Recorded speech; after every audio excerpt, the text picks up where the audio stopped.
ليشهدوا منافع لهم ويذكروا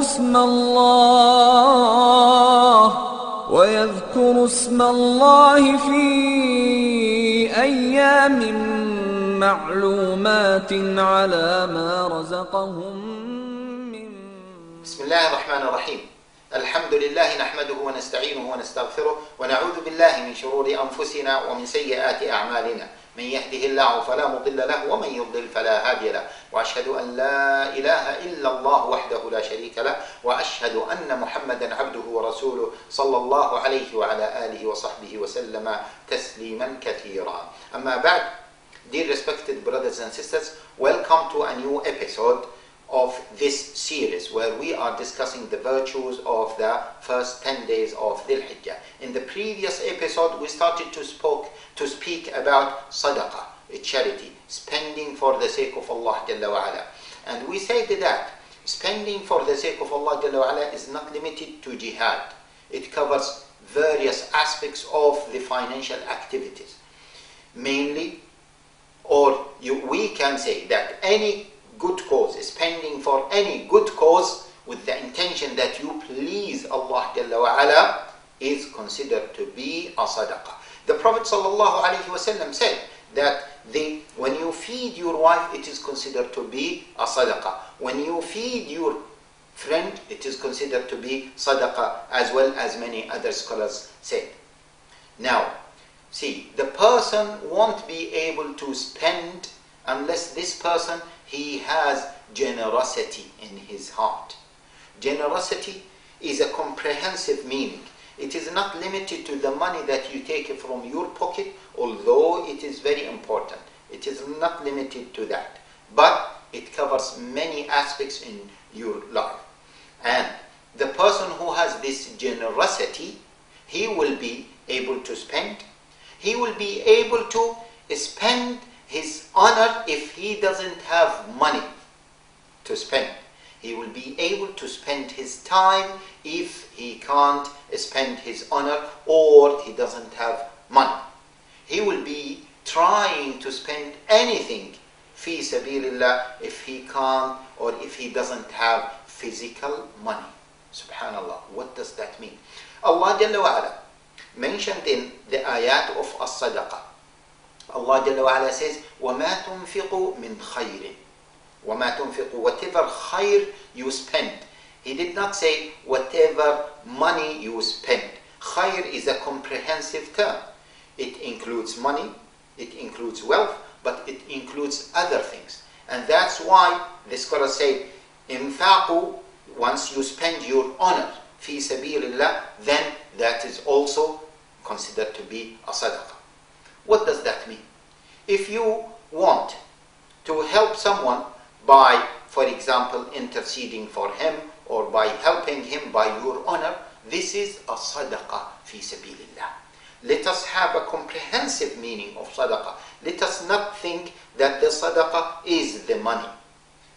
When, for example, you don't have money, but you know that there is a project, that there is an Islamic project, and this project is in desperate need for people to help. Whatever amount of time you spend for that project, other than the outcome of that project, that time is a sadaqah as well.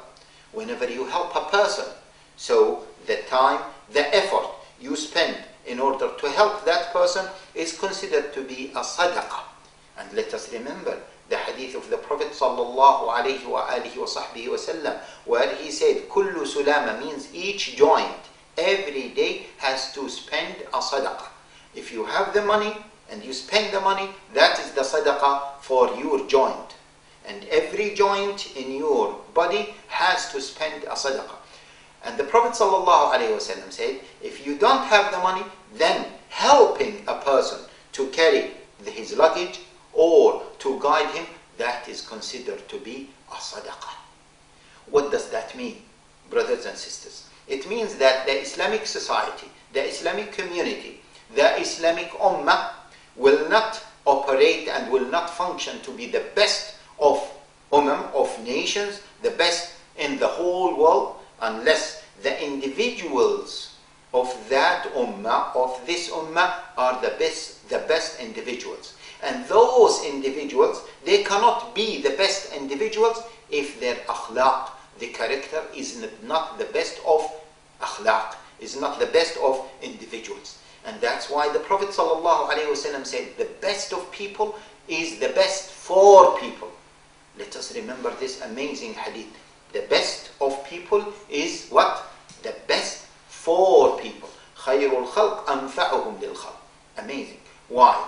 Because if you are really good, you would like to see everyone good around you. Ibn Abbas radiallahu ta'ala anhu used to say, I wish if everyone knows from ilm and the meanings of Quran what I know.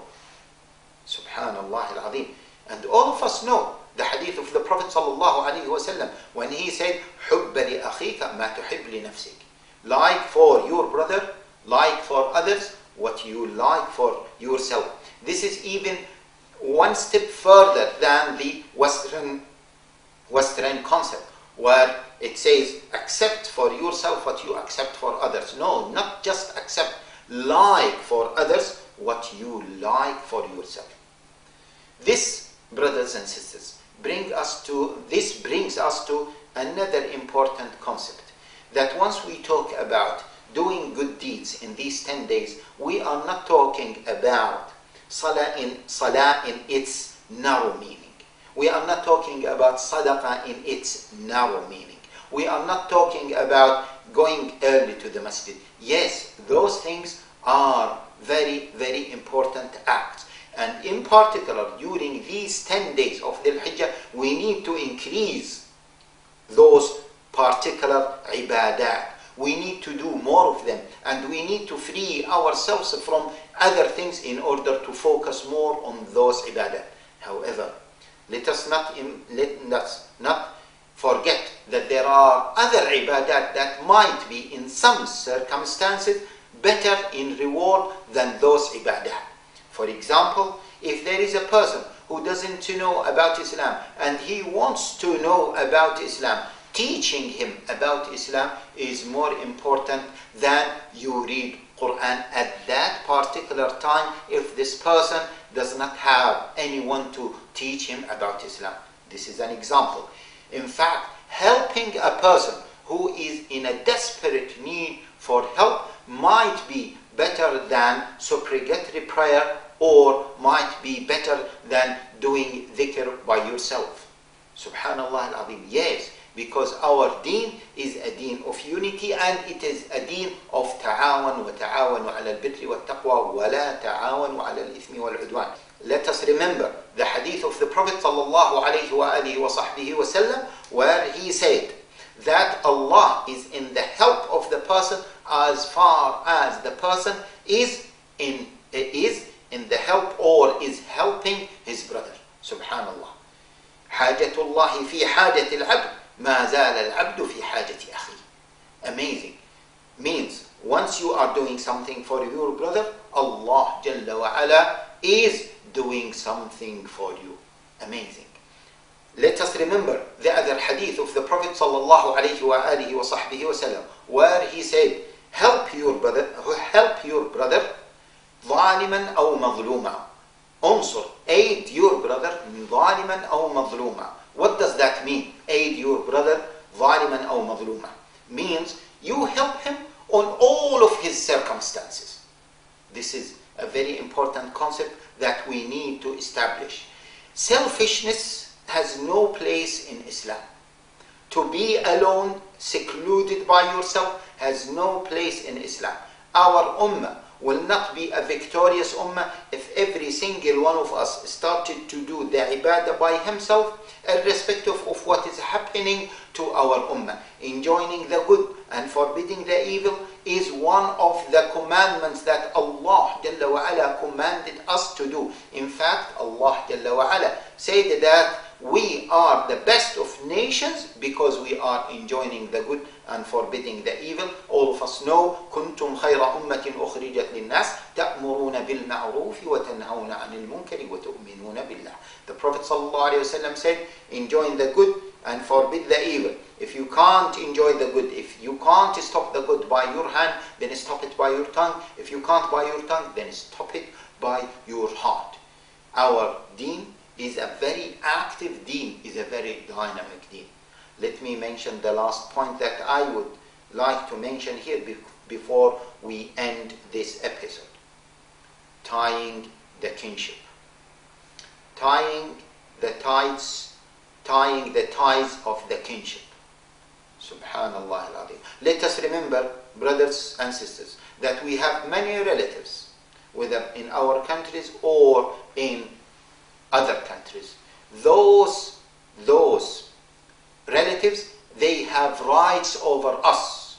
And even if they are not fulfilling their rights, we have to fulfill our rights to them. And let us remember the hadith of the Prophet ﷺ where a man came to him and he said, I have relatives and they are not fulfilling their rights. Can I or shall I fulfill my rights? The Prophet ﷺ said, you have to tie the ties of the kinship, even if they are not doing this. And let us remember that al-Rahim, the ties of kinship, are connected to Ar-Rahman, as Allah Jalla wa Ala said.